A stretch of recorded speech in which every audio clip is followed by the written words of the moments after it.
Boa noite a todos os ouvintes da Rádio Crom, pertencente à SL Web Radio. Este é o 5º programa de Os Iluminados, onde discussões proativas levam a infinitas possibilidades. Boa noite, meu amigo Antônio Farjani. Boa noite, Maria Pereda. Boa noite a todos vocês que vêm nos acompanhando todas as quintas-feiras às 21 horas e também via YouTube. Como eu sempre digo, é um prazer estar com vocês, ouvintes, e estender os nossos pensamentos, nossas buscas por respostas e o entendimento daquilo que somos e, quem sabe, poderíamos ser. Esses programas foram pensados em um formato de simpósio sobre história, filosofia e ciência, sobre a ótica de dois livres pensadores em busca de novas maneiras de pensar a vida, o mundo e a nós mesmos. Eu sou Maria Pereda, Química e PhD em Farmacologia, atualmente dedicada ao caminho de levar informação, esclarecimento e diversão através da série de livros O Sol Negro. E eu sou Antônio Farjani, psicólogo, psicanalista, autor de várias obras sobre mitologia comparada e introdutor da astroteologia no Brasil com o livro Mistérios da Lua, de 2012. E nós nos consideramos pessoas comuns, em contemplação das múltiplas faces da realidade objetiva e subjetiva, daquilo que é aparente e daquilo que está oculto. A missão de todo filósofo é a de buscar a verdade. Portanto, quem a busca, não a tem. E como um dia disse Pitágoras, não sou sábio, sou apenas filósofo. Amo a sabedoria, mas não a possuo. Somente a natureza dou o nome de sábia. A nossa proposta consiste na conciliação da razão e do imaginário, para vislumbrar uma filosofia da complementariedade e não da exclusão, e assumir os eternos paradoxos da vida e do mundo que nos cerca. E nesse programa vamos abordar o tema assombrações, um fenômeno polêmico abordado pela religião comparada e pela física moderna. Um belo tema, Maria, e você pode ter certeza que o programa de hoje vai ser muito divertido. Eu particularmente adoro esses programas de assombrações transmitidos pelas emissoras de TV a cabo. É mesmo, é? Será que um assunto aparentemente assim, tão tenebroso para a maioria das pessoas poderia ser divertido? Eu diria que talvez menos dramático, né, Farjani? Como dizem os espanhóis, tudo depende do cristal pelo qual se mira. Acho que dá sim para a gente se divertir com essa discussão. Eu particularmente não sinto medo algum desses programas, o que me assusta mesmo é o Jornal Nacional. Afinal de contas, o que é realidade, né? E a realidade do Jornal Nacional, ela parece que é um pouco mais palpável, né? Então, começamos a história da humanidade sendo expulsos do paraíso e enviados para baixo, para a densidade física, onde estivemos adormecidos por muito tempo. Mas agora, a humanidade ela está despertando, ela está invertendo o processo e dando-se conta disso. Existem muitos que à noite já estão percebendo um processo chamado de sonhos lúcidos, onde a pessoa tem a completa noção de poder alterar seus sonhos a partir do livre-arbítrio. Eu posso dizer que o estado adormecido está, na verdade, atualmente no chamado estado desperto. Iremos continuar em evolução por esse processo até que sonhar lúcidos, acordados ou adormecidos à noite será um processo único. Aí teremos um despertar em massa e não mais dormiremos. Espero que não seja o despertar dos zumbis, né, Maria? sem assombrações, por favor. Sem não, temos que começar a falar de assombração, você já está me atrapalhando. Vamos começar propondo aqui um cenário que eu vou chamar de cenário padrão das histórias desse tipo que tem sido apresentados nos canais de TV a cabo, para servir de plataforma para a nossa discussão e a gente se divertir com ele. Mas antes, vamos deixar uma coisa bem clara. Embora os programas revelem os locais, as datas e a identidade das pessoas envolvidas, a gente não vai se preocupar com a fidedignidade dos relatos. Nosso objetivo será o de discutir possibilidades de compreensão desses fenômenos, passando ao largo dos lugares comuns, usando como ferramentas a física quântica e a religião comparada. Isso aí, ok. Então vamos descrevê-lo. Ok, atenção. Sai aí então uma história padrão de assombração. Uma família procura uma casa para comprar. Ao deparar com uma antiga casa, típica das cidades interioranas dos Estados Unidos, apaixonam-se por ela. Já no início das reformas, houve alguns estalidos, passos ou observam fenômenos menores. Uma vez estabelecidos na residência, uma das crianças começa a interagir com um amigo imaginário. Com o passar do tempo, os fenômenos vão se intensificando e o suposto amigo imaginário vai se tornando mais agressivo e mesmo cruel. No início, apenas a criança e às vezes mais alguma outra pessoa presenciavam os fenômenos. Os demais céticos só se darão conta do fato quando os acontecimentos se tornam realmente dramáticos. Apavorada, a família então encontra um grupo de pesquisadores paranormais na internet e o contrata para investigar. O resto cai sempre na mesma ladainha. O uso de um médium, medições, imagens, 1000 registros, filmagens, para no final chegar ao veredito. É melhor chamar um padre para fazer o exorcismo. Solução mais científica impossível, né? Totalmente, né? Mas vamos analisar isso. Esses processos, todos esses processos só levaram a um caminho. Reforçar o crédito na existência do fantasma, dando força à sua existência. É dando essa força, aquela forma, pensamento, que ele se manifesta com mais intensidade. Daí que, pela fé, já acreditando piamente, chame o padre, um jesuíta, é claro. Ah, sim, claro. Na verdade, eu sou obrigado a esclarecer ao público que não é necessário um jesuíta, tá? É que a Maria cisma com jesuítas, né?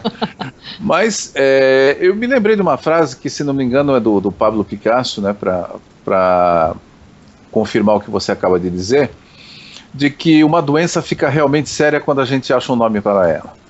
E é perfeitamente essa verdade. Quer dizer, quando o pessoal reforça a existência desse fantasma, é que ele vai ganhar força.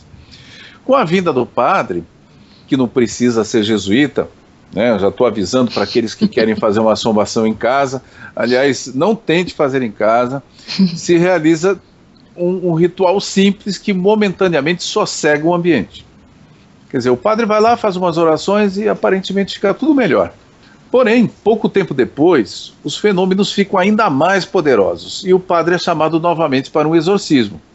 Nas histórias trazidas para a TV, às vezes o procedimento funciona no exorcismo final, né, e todos vivem felizes para sempre, ao menos aparentemente. Em outros casos, a casa vence e a família é obrigada a se mudar. Fim da história. Agora que nós já temos material suficiente para trabalhar, né, Maria? Vamos começar? Certamente. E vamos abordar sobre vários ângulos de visão e possibilidades. Exatamente. Vamos começar a expandir esse cenário. Agora trataremos de reunir os elementos necessários para se obter uma bela assombração. O primeiro ingrediente seria o local. Uma assombração não surge em qualquer lugar. Esse lugar tem que ser favorável a esse tipo de fenômeno. Aí vocês vão perguntar, favorável como? Os nossos ancestrais, de novo vem a sabedoria ancestral, diziam que os lugares físicos tinham índoles diferentes. Não os classificavam somente como bons ou maus, eles identificavam suas diferentes vocações. Dom Juan, o mestre índio do Carlos Castaneda, explicou esse tema ao seu discípulo, que os lugares tinham caráteres diferentes. Isso incluía, para os antigos, uma análise astronômica da região. Só como exemplo, o autor inglês Nigel Pennick escreveu sobre os critérios para a construção de edifícios nas antigas culturas, e quem quiser ler em português pode procurar um livro chamado Geometria Sagrada. Lá ele descreve como é que os antigos, com o que os antigos se preocupavam antes de construir um templo, um palácio. Já ao planejar uma cidade, os mestres iniciados dividiam seus bairros, localizavam seus templos, palácios, lugares públicos, segundo a vocação de cada espaço escolhido. Era o lugar que ditava o que ia ser construído ali. Para dar um único exemplo, os antigos egípcios só construíam cemitérios no lado ocidental do rio Nilo, pois o ocidente era onde o sol morria todas as tardes. A própria palavra latina para ocidente, que é occidens, vem do verbo occidere, que significa matar. Isso faz sentido, hein? E é incrível saber como as construções antigas elas eram edificadas sobre locais pré-determinados, segundo aquela energia que emanava no local. Pois é. E além do local, né, em segundo lugar, vem a estrutura da própria casa. Ela tem de ser do tamanho apropriado e sua localização, formato e divisão dos cômodos deve favorecer a ressonância com o local. De preferência, ela deve ter 2 andares, um porão ou sótão, que aí fica ótimo. A casa funciona como um gigantesco condensador de energia. Uma construção pequena poderia não reunir a energia suficiente para gerar esses fenômenos. Por essa razão, aliás, a Maria gosta dessa história. Não vou falar nada, você continua. Eu já disse que o lugar tem que ter um tamanho certo, porque inclusive a matéria, como equivale à energia, tem que ter uma energia suficiente para concentrar e materializar esses fenômenos. Por isso que nunca vai acontecer uma assombração num local pequeno. Você, por exemplo, nunca ouviu falar em galinheiro assombrado? A gaiola do mal, o chiqueiro do demônio... O mezanino das trevas, o banheiro do inferno, a varanda maldita. O demônio chega lá e fala, essa varanda é minha, né? Isso não é possível. O tamanho e o formato, insisto, são fundamentais. E pior que é engraçado, mas faz sentido, né? Então eu gostei desse detalhe, né? Faz muito sentido. E pelo ponto de vista da geometria cósmica e do eletromagnetismo, é muito interessante isso aí. Portanto, vai lá, continua, que faz sentido. Ok. Nesse momento, cabe uma pergunta capciosa. Uma casa abandonada pode produzir assombrações? Sim ou não? Se não tiver ninguém lá dentro, ela pode produzir esses fenômenos? A resposta é mais fácil do que parece se utilizarmos a física quântica como referência, não é, Maria? Vamos olhar pela física, porque ela vai explicar os corpos não tão densos, né? Então, ao mencionar a física quântica, estamos considerando que o tempo não mais existe. Portanto, passado, presente e futuro, eles são uma única realidade. O fantasma, ele está sempre em tempo presente, presente na mesma cena, muitas vezes repetindo-a compulsivamente. Ao perder o corpo físico, ao sair da densidade, aquela personificação que antes existia não mais está sujeita às mesmas leis da física newtoniana. Portanto, temos sim a probabilidade de estar com algo preso na mesma cena, em um mesmo frame de realidade, como se fosse um quadradinho de um filme que você vai vendo pelos quadradinhos.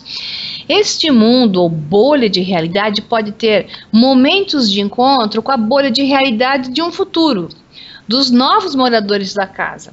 Assim, a energia do medo e a ressonância de seus moradores com a mesma energia e fato dará as condições para criar um vesica piscis, ou seja, o encontro entre duas bolhas de realidade que tem um ponto em comum entre elas, onde aquela manifestação vai acabar aparecendo.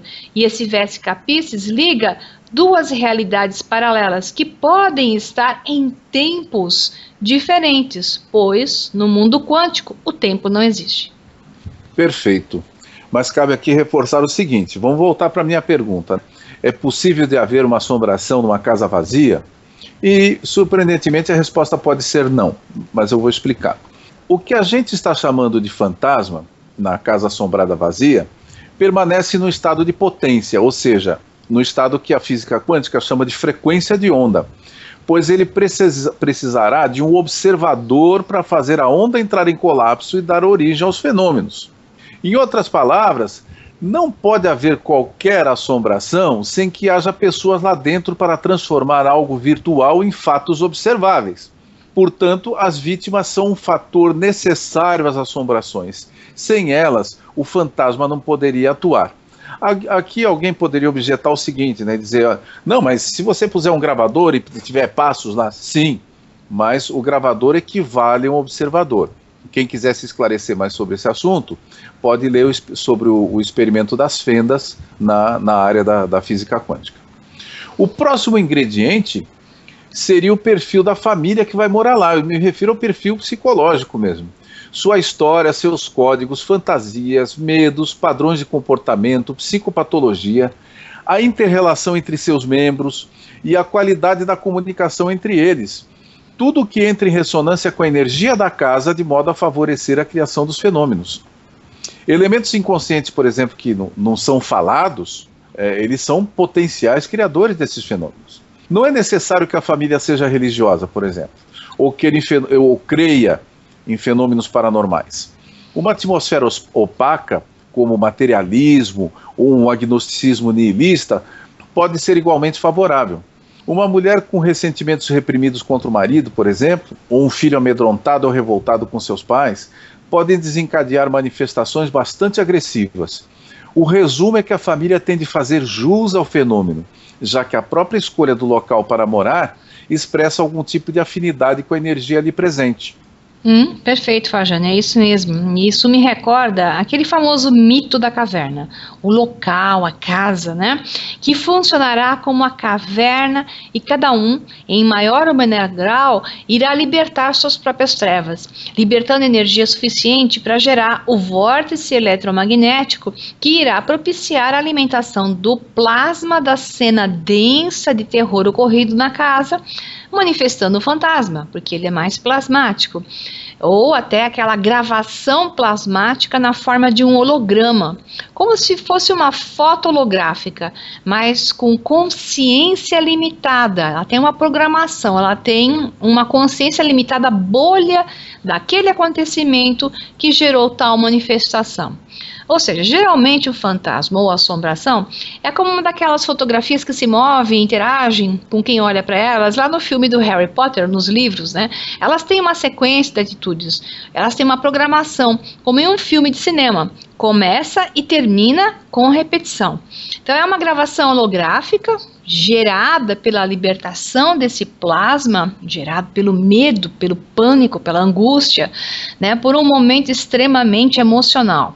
Quem tiver ressonância com isso, verá igual, dará mais ou menos força. Sua própria energia plasmática alimentará o padrão. Quanto mais medo, melhor. Exatamente. Acrescentemos aqui um elemento importantíssimo, que é a existência de um médium na família. Eu chamo aqui de médium uma pessoa que tem a faculdade inata de plasmar fenômenos, de transformar formas em eventos, a frequência de onda que a cerca. Os integrantes da família com maior sensibilidade serão os primeiros a observar os fenômenos, mesmo quando esses começam discretamente. Crianças ou mocinhas, na fase da primeira menstruação, são veículos bastante interessantes.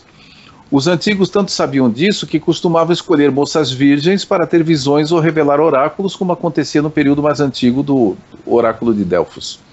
Sim, sim, e provavelmente por manifestarem o que se chama de princípio feminino. A entrada ou passagem de um universo ao outro é realizado pelo princípio feminino. Daí que a igreja nos chamou, né, nós, de bruxas, demonizando uma coisa que é o princípio da criação, ou puramente a passagem de um universo para o outro, através daquele famoso umbigo. Sim, no dualismo das religiões reveladas, tudo que está fora da revelação ou não possa ser explicado será interpretado como uma manifestação do mal. E fora isso, a revelação morre de medo do feminino. Por isso que ele expulsa o feminino, expulsa a mulher de toda a ritualística da liturgia. A religião revelada, né? Você quer dizer? Sim, senhora. Uhum. Lembremos também que, de início, apenas uma pessoa ou duas percebem os fenômenos, que começam discretamente. Os mais céticos serão os últimos a percebê-los. Por que a história tem esse padrão? Bem, como nós já sabemos, a física quântica nos ensina que os fenômenos precisam de um observador para ocorrer. Assim, de início, somente os médiuns da família podem percebê-los. É o médium que vai transformar a frequência de onda em fenômeno. É bastante comum, por exemplo, que uma mulher acorde à noite por estar vendo ou sentindo algo anormal, tente acordar o marido e não consiga, ou vice-versa. Se o marido ainda não estiver sintonizado a essa frequência, ao acordar ele vai encerrar o fenômeno, porque ele tira essa sintonia. A testemunha então vai jurar que viu, mas o parceiro não vai acreditar. Mas na medida em que os demais integrantes, ainda que de forma inconsciente, vão entrando em ressonância com os temas que estão para se manifestar, é que os acontecimentos vão se tornando mais dramáticos. A generalização do fenômeno depende da cumplicidade do olhar da família. A assombração em seu clímax pode ser comparada a uma sinfonia. Para que ela ocorra em todos os seus instrumentos, seus moradores precisam estar afinados, vibrando na mesma frequência, todos em ressonância com a frequência da casa. É isso, está perfeitamente bem elucidado. Está até com um menor teor de negatividade, sim, mais positividade, né? Pelo menos do meu ponto de vista. Ou seja, mostra o porquê que a coisa se manifesta, né? Então, esse é o mesmo processo que envolve os avistamentos de discos voadores. Olha o tema, né? Estou ligando discos voadores a fantasmas, mas é porque é do processo da ressonância, né? E num ponto mais positivo, que é o caso dos discos voadores, eu acho, pelo menos quem não está sofrendo com abduções traumáticas, né, no seu lado subconsciente, essas pessoas, né, estão vendo, e mais pessoas os estão vendo, às vezes no mesmo local. Você tem 5 amigos, e 2 vêm, ou 3 vêm, e outros não vêm. Então, aos poucos, toda a humanidade verá. Por quê? Porque ela está sendo conscientizada de sua existência e está entrando em concordância quanto à sua existência. Então, quando parecer uma única verdade, quando houver um maior aceite, quando existir o acordo na massa crítica, né? E isso é uma pura física quântica, por incrível que possa parecer, as pessoas estarão vendo em grande quantidade, à luz do dia, em plenas cidades, esses avistamentos. Isso pode ser comparado com aquela história dos indígenas que, ao avistar as primeiras caravelas, as descreviam como montanhas flutuantes. Só com o tempo os navios viraram navios. Um elemento interessante nessas histórias, ao menos quando ocorrem nos Estados Unidos, é que a família apavorada com os incidentes recorre a uma equipe de investigadores de fenômenos paranormais. Conforme eu comentei há pouco, eles trazem um médium, fazem medições, filmagens, 1000 registros, para no final chegar àquele veredito de sempre. É melhor chamar um padre para fazer o exorcismo. Como diz o ditado, não creio em bruxas, pelo que las hay, las hay. Legal, essa foi pra mim, né? Porque eu sou espanhola. Muito bem, então você agora continua nessa história, vai lá. Espanhola e bruxa, né, Maria? Não seja modesta. Mas boazinha. Isso, uma bruxa do bem. Uma bruxa que paga todas as contas. Pago as minhas contas, impostos, Isso. reclamando, mas eu pago. Mas para desconstruir o problema das assombrações, nós temos primeiro de apontar as deficiências da interpretação dos fatos por parte da família, dos investigadores, assim como dos exorcistas. Todos eles caem nas armadilhas do raciocínio cartesiano e do pensamento positivista, o que impossibilita uma interpretação abrangente do fenômeno. Suas definições e explicações, apesar de todo aquele instrumental, né, elas são pobres porque ficam limitadas ao pensamento de Descartes, à física de Isaac Newton e ao positivismo de Augusto Comte, a mesma base do espiritismo kardecista. Ou seja, eles fazem ciência, é inegável, mas a ciência é do século XVII. Por isso, depois de se fartarem de medições quase inúteis, eles não têm alternativa senão apelar ao sobrenatural para dar conta de fenômenos absolutamente naturais. Daí para frente o negócio é chamar o padre ou o xamã mais próximo. Aqui vai uma explicação. Chamo esses fenômenos de naturais não porque sejam de fácil explicação ou fáceis de enfrentar, mas porque o sobrenatural é uma invenção da incompetência humana em interpretar um fenômeno sem precisar dividir a realidade em 2 partes, natural e sobrenatural. Muito bem colocado. Eu chamo isso também de transcendental, né? Que para a ciência atual já se torna explicável, mas não quer dizer que eles saibam como se livrar dele, como você bem colocou, pois depois que a manifestação existe com todos os seus fenômenos eletromagnéticos e físicos, por tratar-se de plasma, uma energia, né, que ainda não é dominada por nós, eles não sabem como lidar com essas manifestações, complicadas certamente, e aí, claro, chame o padre, porque ninguém mais diz que consegue lidar com elas. Pois é. E aí a coisa vai piorando, porque por serem dualistas, como a gente já está falando aqui, dividindo em sobrenatural e natural, eles veem nos acontecimentos uma espécie de confronto entre 2 mundos ou 2 realidades separadas, o espiritual e o material. Essa divisão é bem característica, né, do dualismo, do dualismo próprio da física newtoniana. Esse mesmo dualismo faz com que interpretem a situação como um confronto entre o bem e o mal, representados respectivamente pela família e pelo fantasma que a assombra. Por incrível que pareça, essa divisão é muito arbitrária, viu? Não tem fundamento nenhum. É difícil para eles perceber o papel de coadjuvante das supostas vítimas na produção dos fenômenos, que seria um produto da interação entre a frequência do ambiente e a problemática familiar que elas trazem consigo.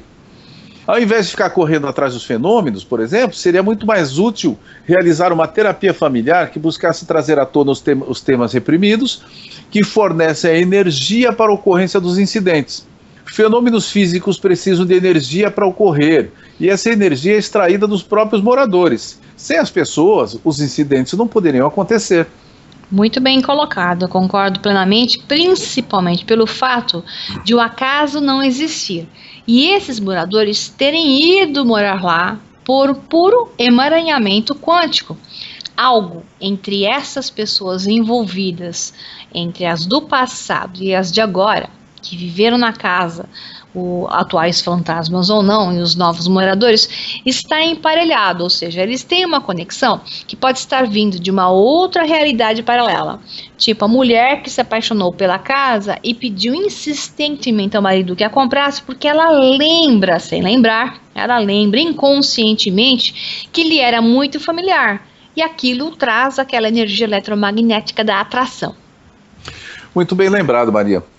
Afinal de contas, a física quântica também ensina que todo encontro é uma espécie de reencontro.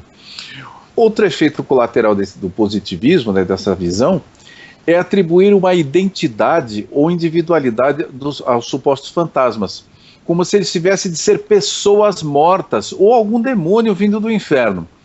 A psicologia e a filosofia não positivista não confina o ego aos contornos de um corpo, nem entende as ações ou interações de um grupo como efeitos lineares de ações individuais.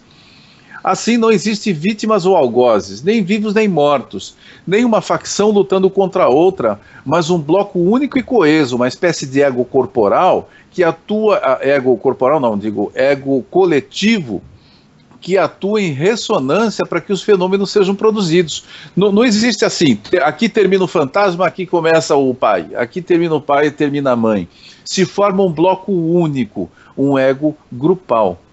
Essa fenomenologia deve ser interpretada não como uma sequência de fatos em cadeia, resultante da eterna dualidade da causa e efeito dos positivistas, mas como produto de uma trama multidimensional, como uma rede, para a qual concorrem o local, a história da região que o cerca, as pessoas, os valores e crenças culturais que elas carregam e o momento psicológico vivido pelo grupo familiar coprodutor do fenômeno. Um procedimento imprescindível é de estudar a história da casa e da região, como alguns fazem muito apropriadamente, né?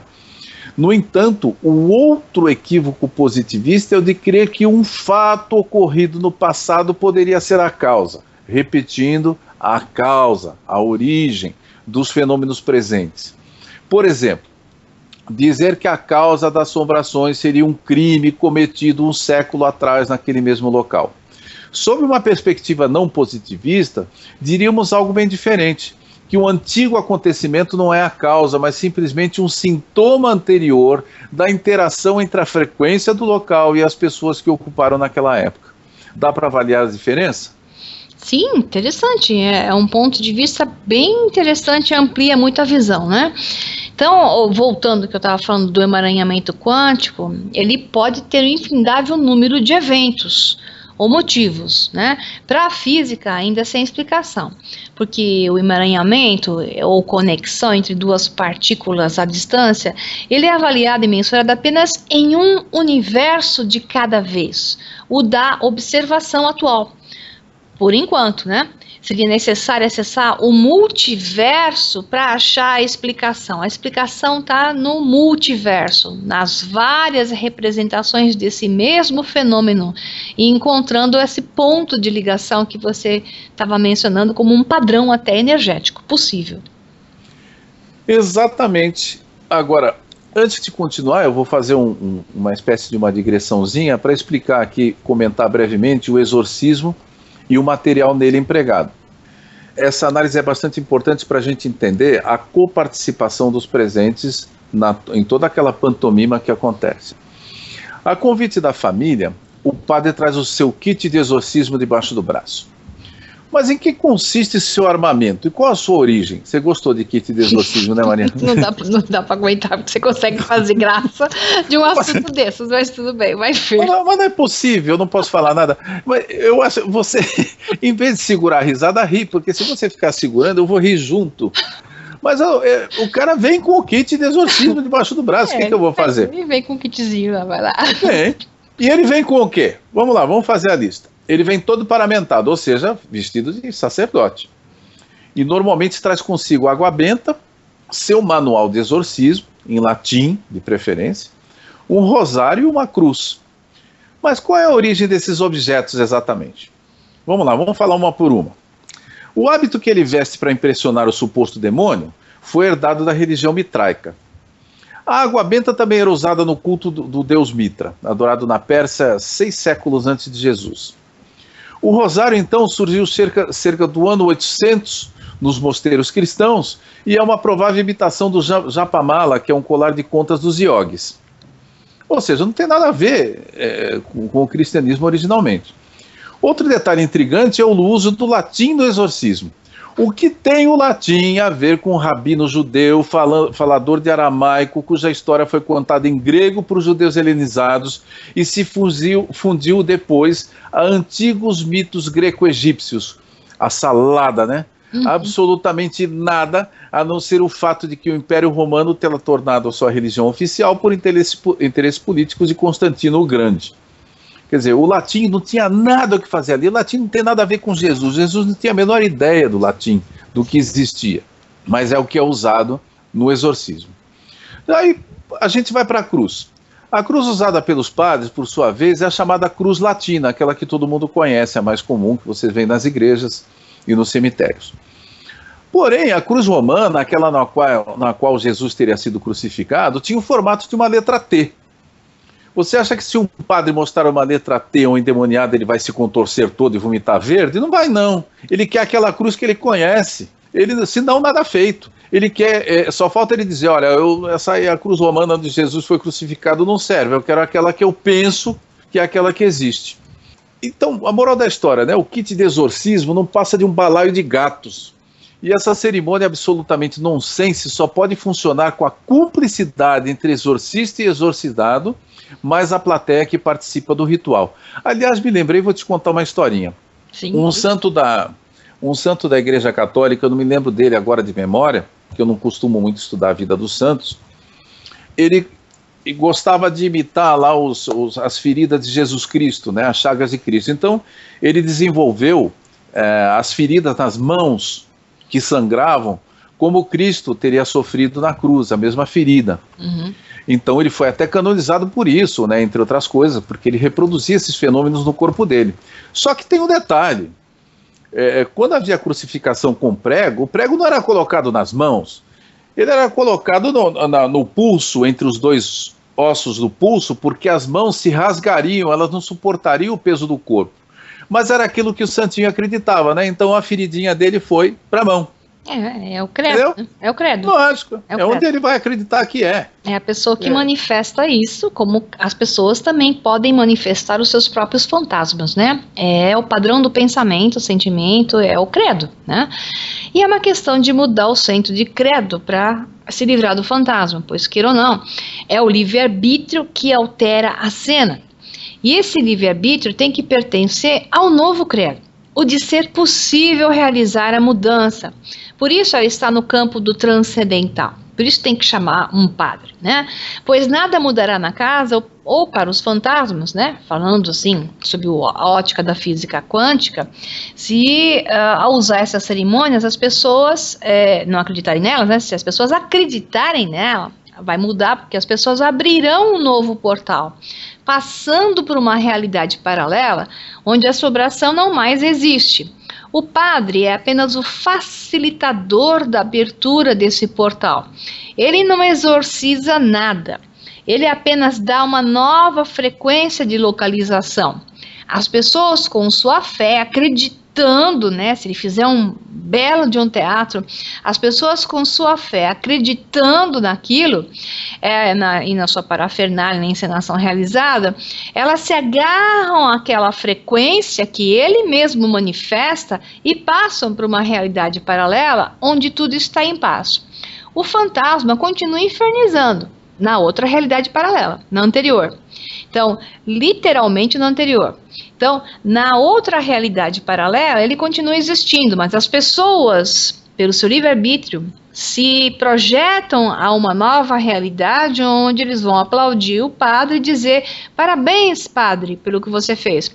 Mas, na verdade, foram elas, em conjunto, que é isso que você estava falando, a manifestação de uma nova possibilidade, de um novo evento, de uma nova potencialidade, de uma nova bolha em conjunto. Esse é o mesmo processo que também se manifesta em uma cura milagrosa. O curador não cura. O curador, ele manifesta a possibilidade. E a pessoa que quer se curar é quem se cura realmente, passando por uma realidade paralela onde ela está curada. E ela agradece ao seu curador ali, dizendo a ele: você me curou. Quando, na verdade, foi um processo em conjunto. Alguém deu a ela o credo de que era possível, mas quem faz a mudança é ela mesma. Aliás, vou te acrescentar um detalhe interessante. Existe uma passagem no Evangelho que confirma isso, né? Sim. Jesus esteve na terra de Gerasa, na terra dos Gerazenos, e diz o Evangelho que lá ele não pôde operar seus milagres porque não creram nele. Exatamente, é isso. Com perfeição. Então, nada vai funcionar se a pessoa não quiser. Nesta terceira dimensão de espaço-tempo, respeita-se o livre-arbítrio. Só que nessa terceira dimensão de espaço-tempo, nós damos a coisas, né, aos balai de gato, nós damos aos instrumentos, a ferramentas, aos outros, que nos parecem mais fortes do que nós mesmos, o nosso próprio poder, que é constante, porque nós constantemente estamos mudando de realidade em paralela a realidade paralela, milhões de vezes por segundo, só que nós não nos damos conta disso. Portanto, somos nós que estamos mudando de frequência e mudando de realidade. Por que não manifestar a realidade que você deseja ver? Só que parece que a gente precisa de permissões ou desculpas para realizar isso. Então, sim. O padre e o balaio de gato dele e todos os seus instrumentos é a permissão que as pessoas passam para um outro fazer aquilo que, na verdade, são elas que estão fazendo. E, nesse caso, é um trabalho em conjunto, sim, porque o padre é a desculpa, né? É aquele que reforça o credo de ser possível. Então, eles trabalham em conjunto e funcionam. É a função do catalisador só. Isso. Né? Fica aí com a sua roupinha que a gente faz o resto. Isso, né? Mas é um trabalho em conjunto que no final das contas, porque as pessoas não acreditam ser possível fazer sozinhas, elas permitem que o outro faça por elas, né? Então, em conjunto, funciona. Maravilha. Pois bem, encaremos agora o cenário montado na casa de novo. Temos a família como uma produtora associada ao local onde ocorrem os fenômenos, mas a cumplicidade inconsciente dos novos personagens que foram chegando. A física moderna sugere que todo encontro é um reencontro. Então, cada um dos presentes, incluindo o sacerdote que chega por último, possui uma implicação com a fenomenologia ali produzida. Somente como ilustração, poderíamos dizer que, enquanto a mãe terá de enfrentar seu ressentimento contido com relação ao seu companheiro, as crianças terão de se haver com o medo que seus pais se separem, o marido será obrigado a encarar todas essas dificuldades que ele costuma varrer para baixo do tapete, e cada um com a sua problemática. Os investigadores se identificarão, por sua vez, com parte da problemática familiar, com seus próprios medos ou conflitos mais secretos, enquanto o padre terá mais de uma vez de se confrontar com suas dúvidas quanto à sua fé, porque quem acredita na revelação titubeia, a gente sabe disso. Cada um que ali estiver será um corresponsável, tão implicado quanto a própria família que os convocou, e deverá resolver seu enigma particular. Um dos maiores equívocos que eles cometem é o de tentar forçar o fenômeno a parar. A realização de rituais para expulsar as entidades e encerrar os fenômenos equivale ao que na psicanálise a gente chamaria de reforçar as defesas, em vez de ir ao encontro do problema para elaborá-lo. Um exorcismo é um ato de covardia, com o intuito de, com a ajuda de badulaques, ladainhas e encantamentos, varrer mais uma vez todas as possíveis problemáticas enumeradas acima para baixo do tapete. Ele priva as pessoas da oportunidade de se autodescobrir e de se reorganizar. A esposa terá de engolir suas mágoas, as crianças o seu medo, e o marido poderá continuar, por exemplo, a ser ausente, totalmente alienado dos sentimentos de sua própria família. Se isso for o triunfo do bem, fica difícil definir o que seria o mal. Por essa mesma razão é que a maioria dos relatos diz que, ao fazer uma cerimônia de limpeza espiritual do lugar, depois de uma pausa relativamente breve, os fenômenos voltam com força redobrada. Essa força extra vem exatamente da energia empregada no processo da repressão do fenômeno. E vamos olhar para um outro ângulo. Tudo que nos acontece está sendo criado pelo nosso eu superior, pela nossa consciência superior, para que através da experiência lembremos quem somos. Então vamos pensar que existe uma razão, mas a melhor forma de parar uma manifestação negativa é parar, sim, como você falou, de alimentá-la e focar-se totalmente em manifestações positivas, esquecendo-se completamente do que estava nas nossas costas. Agora, lembre-se de dar as costas para o mal, como já está escrito em livros, né? Mas isso não é fechar os olhos e ficar com o medo dele atrás de você. Ou seja, não é que nem um avestruz que enfia a cabeça no buraco e esquece que tem um bicho ali para comê-lo, né? E sim saber que ele não existe, ter certeza de que ele não existe, que tudo isso é uma criação e que somos os criadores de tudo que estamos experienciando, né? Então, veremos unicamente aquilo onde depositarmos nossa atenção, que é o que você falou do colapso da onda ali, que se transforma em partícula em matéria. Assim, a mudança de frequência ela é fundamental. Elevar-se e vibrar em ressonância com outras realidades. Isso manifestará belezas. Vibre e seja a expressão da beleza, do amor, das ações belas no mundo. Elimine o medo da sua frente e o mundo que você verá cada vez melhor, até o Jornal Nacional, Farjane, tá? Então, mas como você conclui agora esse tema para que a gente possa dar um fechamento, porque nós já estamos com o nosso tempo estourando. Em primeiro lugar eu protesto, né? Porque o Jornal Nacional não tem cura, não. Tem, se você mudar a sua frequência, tem sim. Já a frequência, viu? Crie pessoas mais responsáveis no mundo, nessa nova realidade paralela que você projetar em uma frequência nova, e você verá pessoas criando uma nova realidade, uma nova verdade.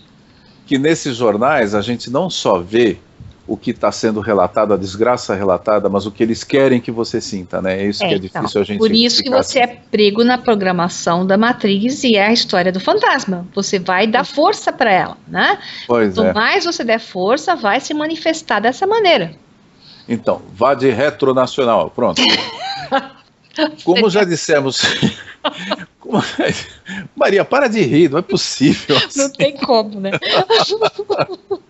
Que coisa. Tá bom, vou ficar quieta, vai lá. Como já dissemos anteriormente, as culturas ditas pagãs, elas atribuíam qualidades diferentes aos lugares. Na construção de uma cidade, isso era a coisa mais linda, gente. As divisões dos setores, comercial, religioso, habitacional, político, esportivo ou militar, obedeciam às características particulares de cada terreno ou região. Os antigos egípcios jamais construiriam um cemitério do lado oriental do rio Nilo. Os maias não colocariam um palácio em um setor afinado à moradia ou ao culto religioso. Em Atenas, até hoje o bairro dedicado ao deus Ferreiro Hefesto continua abrigando lojas de artesanato. Esse sim é um exemplo de harmonia com o local. Belíssimo. O mercado ficava por conta de Hermes. Hermes era chamado deus do comércio, do mercado. E tinha que ser construído no local afinado a essa atividade, e assim por diante. Ou seja, a antiga arte de determinar a energia de cada lugar antes de construir, evitaria que se construísse uma casa assombrada, pois um domicílio jamais seria erguido sobre portais transdimensionais, ou em lugares sagrados antigos. Não se constrói um parque de diversões em um local cuja vocação é de ser uma morada dos mortos. Não se ergue uma praça esportiva em um local adequado ao culto religioso.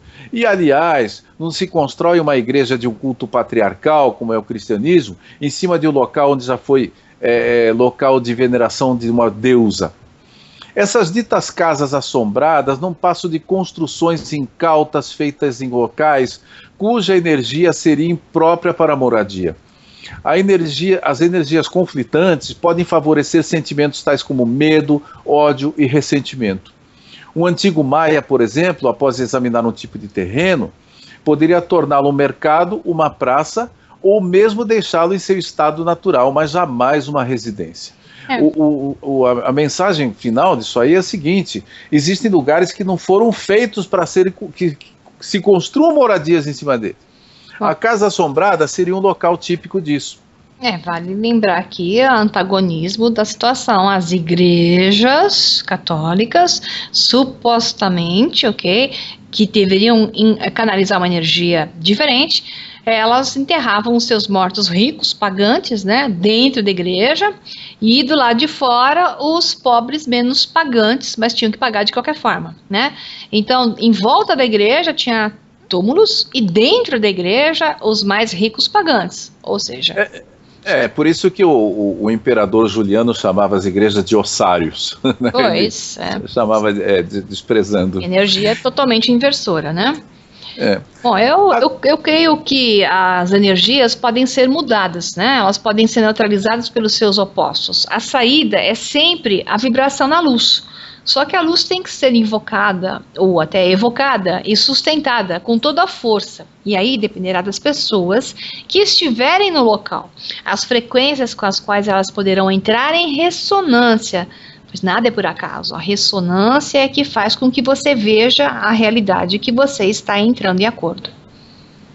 Mas Maria, nós temos tempo ainda para fazer uma inserção aqui? Temos mais uns 10 minutinhos, vai lá. Então, isso de você falar que pode neutralizar o local assim, eu vou fazer uma comparação. Você vai construir, por exemplo, uma praça, como aconteceu no Rio de Janeiro, no local que era um antigo vale onde convergiam os riachos. Uhum. Eu te pergunto, o que vale mais a pena? Você transformar aquele local num parque com um belo lago, ou fazer uma praça e ter que ficar usando bomba, piscinão, para que ele não inunde no verão? Pois Você entende? Claro, né? Uhum. Eu dei um exemplo prático, concreto, materialista, mas isso acontece no espiritual. Para que brigar com o local? Pois é muito mais sutil, muito mais inteligente você se afinar a ele, não ficar forçando ele a fazer uma outra coisa que ele não foi feito para fazer, né? Sim. Agora, é claro que ninguém é obrigado a passar por experiências tão terríveis quanto as descritas nas assim chamadas casas assombradas. Uma solução mais fácil seria mudar de residência e buscar resolver a simbologia desse conflito em terapia familiar. Mas nunca, em hipótese alguma, atribuir os acontecimentos ao azar e seguir com seus conflitos totalmente reprimidos. Seria loucura aceitar passivamente que nosso mundo interior possa gerar tamanha violência sem nos submetermos a um autoexame sério e prolongado. Ou seja, as pessoas têm que assumir mais responsabilidade por aquilo que elas sofrem. Quando uma pessoa sofre algo, ela deve se perguntar o seguinte: por que é que eu criei isso para mim? E não ficar botando a culpa em entidades aqui e ali, como se faz atualmente. Enfim, este é só mais um exemplo do preço que pagamos ao nos desligarmos da sabedoria de nossos ancestrais. Assim, prossigamos em busca de nossa herança perdida, né, Maria? Como temos feito nas discussões de Os Iluminados. Eu gosto muito daquela frase: você só vê aquilo que você é a frequência dele. Né? Portanto, observe qual é a sua frequência, o que você está projetando, essa realidade que você enxerga à sua frente. É isso que você quis dizer, Farjane, como não adianta culpar o lado de fora, porque a culpa é a realidade que eu vejo, é uma projeção aqui interna. E nós vamos encerrar o programa de hoje agradecendo aqueles que estiveram conosco e, ao mesmo tempo, pedindo que tenham entendido a nossa intenção de desmistificar um pouco o tema, esclarecê-lo e tirar também aquela energia negativa, o padrão do medo. Por isso, o nosso eterno bom humor, mas que nos faz parte, tanto também é o Farjane, né? Por isso mesmo nós resolvemos fazer essas discussões proativas que levam a infinitas possibilidades, que é o slogan do nosso programa aqui em conjunto. Então eu vou deixar os meus contatos para quem quiser entrar e conversar comigo ou achar os meus livros. O mais fácil seria entrar no Facebook /O Sol Negro Livro, onde geralmente eu converso com os leitores, encontrando os meus livros nas melhores redes de livrarias do Brasil, mas unicamente pela internet, raramente eles estão nas lojas físicas, ou pelo site da internet, que é www.osolnegro.com.br. Farjane? Pois é, para aqueles que ainda quiserem falar com a gente depois desse programa, né? Aqui vai, na internet vocês podem procurar pelo meu nome, Antônio Farjane Autor, no Facebook, né? Antônio Farjane _autor, que lá vocês vão ver textos, postagens, imagens, muitas opiniões, muita coisa para ver. E os meus livros estão todos na Amazon, é só ir lá entrar com o meu sobrenome Farjane, exceto o Mistérios da Lua, que vocês devem procurar na Emos ou nas grandes livrarias. Então, muito obrigada a todos, um abração, até o próximo Os Iluminados. Tchau, tchau.